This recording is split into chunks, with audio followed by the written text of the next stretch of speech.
نحمده ونصلي على رسوله الكريم اما بعد فاعوذ باللہ من الشیطان الرجیم بسم اللہ الرحمن الرحیم۔ محترم سامعین ناظرین، السلام علیکم ورحمۃ اللہ وبرکاتہ۔ آج کی اس نشست کے اندر نماز کے بعد ایک چھوٹا سا عمل اس کا تذکرہ کروں گا کہ اس چھوٹے سے عمل کی وجہ سے اللہ تعالیٰ نماز بھی قبول فرما لیتے ہیں اور انسان کی زندگی کے اندر انقلاب بھی پیدا فرما دیتے ہیں اور انسان کی زندگی بدل جاتی ہے۔ فرمایا کہ سب سے پہلے نماز ہے۔ نماز ہماری اس قابل ہو جائے کہ ہماری نماز ایسی شاندار اور جاندار بن جائے کہ اللہ کے ہاں وہ قبولیت کو حاصل کر لیں۔ یہ اسی صورت میں ہوگا کہ جب ہم نماز توجہ اور دھیان کے ساتھ پڑھیں گے، نماز کی رعایت رکھتے ہوئے، نماز کے فرائض، ارکان، واجبات اور خشوع اور خضوع کے ساتھ جب ہم نماز ادا کریں گے، نماز ادا کر لینے کے بعد رسول اللہ صلی اللہ علیہ وسلم کا بتلایا ہوا یہ عمل کہ جب نماز پڑھ لو، نماز کے بعد ایک مرتبہ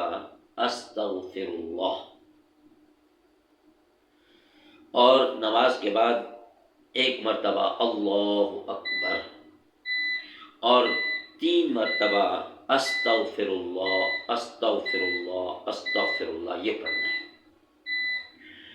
اس عمل کی وجہ سے اللہ تعالیٰ اپنے بندے کی نماز کو قبول فرما لیتے ہیں۔ اس عمل کی وجہ سے اگر نماز کے اندر کوئی کمی کوتاہی رہ جائے تو اللہ تعالیٰ اپنے اس بندے کی کوتاہی کو، کمی کو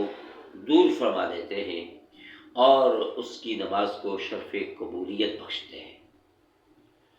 انسان ہے، انسان ہونے کے ناطے نماز کے اندر کوئی کمی کوتاہی رہ جاتی ہے، ہماری وہ نماز اس قابل کہاں کہ وہ پورا اجر و ثواب ہمیں مل جائے۔ لیکن اللہ کے پیغمبر صلی اللہ علیہ وسلم نے فرمایا کہ نماز کے بعد جس نے 3 مرتبہ استغفر اللہ استغفر اللہ استغفر اللہ پڑھا تو اللہ تعالیٰ اس نماز کے اندر جو کمی کوتاہی، کوئی غلطی، لغزش ہوئی تو معاف فرما دیتے ہیں اور اس نماز پر اپنے اس نمازی کو، اپنے اس بندے کو پورا اجر و ثواب عطا فرماتے ہیں۔ تو یہ ایک چھوٹا سا عمل ہے انسان کی زندگی کی بدلنے کے لیے، اور ایسے بھی استغفار کا حکم ہے کہ جو بندہ اللہ سے اب استغفار کرتا ہے، اپنے گناہوں کی معافی مانگتا ہے، اللہ کی طرف رجوع کرتا ہے، ندامت کے آنسو بہاتا ہے، تو اللہ تعالیٰ اپنے اس بندے کی توبہ کو قبول فرما لیتے ہیں اور اس کی خطاؤں کو، لغزشوں کو معاف فرما دیتے ہیں۔ اور کل قیامت کے دن فرمایا خوش قسمت ترین انسان وہ شخص ہوگا کہ جس کے نامہ اعمال کے اندر استغفار کی کثرت ہوگی، اور چاہے یہ پڑھ لیں یا پورا پڑھ لیں، استغفر اللہ ربی من کل ذنب واتوب الیہ،